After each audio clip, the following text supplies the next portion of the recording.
आज से ठीक एक साल पहले 7 अक्टूबर 2023 को हमास ने इजराइल पर भीषण हमला किया, जिसमें इजराइल के 1000 से ज्यादा लोग मारे गए थे। जवाब में इजराइल ने भी हमास को खत्म करने के लिए गाजा पट्टी पर अटैक किया और हमास को पूरी तरह से खत्म करने की कसम खाई। अब इजराइल ठीक एक साल बाद भी अपने इसी काम में लगा हुआ है। इजराइल का कहना है कि उसने हमास के 90% नेटवर्क को पूरी तरह से खत्म कर दिया है।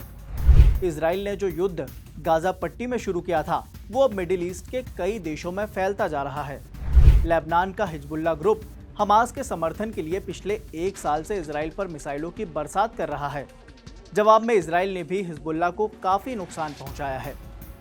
इजराइल ने हिजबुल्लाह की टॉप लीडरशिप को पूरी तरह से खत्म कर दिया है। हिजबुल्लाह का चीफ नसरुल्लाह, जो पिछले 20 सालों से भी ज्यादा वक्त से हिजबुल्लाह का चीफ बना हुआ था, इजराइल की मिसाइलों ने उसे सिर्फ एक ही हवाई हमले में ढेर कर दिया।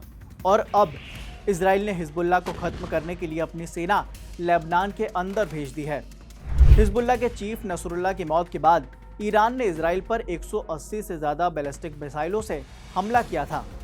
हालांकि इसमें इजराइल के किसी भी नागरिक के मारे जाने की कोई सूचना नहीं है, लेकिन अब पूरी दुनिया जवाब में इजराइल के ईरान पर हमले का इंतजार कर रही है। इजराइल कब और किस टाइम ईरान पर हमला बोल दे, इस पर कुछ भी कहना मुश्किल है। कहा जा रहा है कि इजराइल ईरान के न्यूक्लियर प्रोग्राम या फिर एनर्जी फैसिलिटीज को निशाना बना सकता है। इजराइल के पूर्व प्रधानमंत्री नेफ्ताली बेनेट ने इजराइल के ईरान पर हमले को लेकर कहा कि इजराइल के पास ईरान की वर्तमान रेजिम को खत्म करने का बेहतरीन मौका है और ये इजराइल को 50 सालों के बाद मिला है। इजराइल के पूर्व पीएम बेनेट ने यह भी कहा कि इजराइल को ईरान के न्यूक्लियर प्रोग्राम और एनर्जी फैसिलिटीज को ध्वस्त कर देना चाहिए। बेनेट ने ईरान के प्रति काफी कड़े शब्दों का इस्तेमाल करते हुए कहा कि हमें बच्चों के भविष्य के लिए इस भयानक खतरे और आतंकवाद को पूरी तरह से खत्म करना होगा। अब आप समझ सकते हैं कि इजराइल किस तरह से हमले को अंजाम दे सकता है।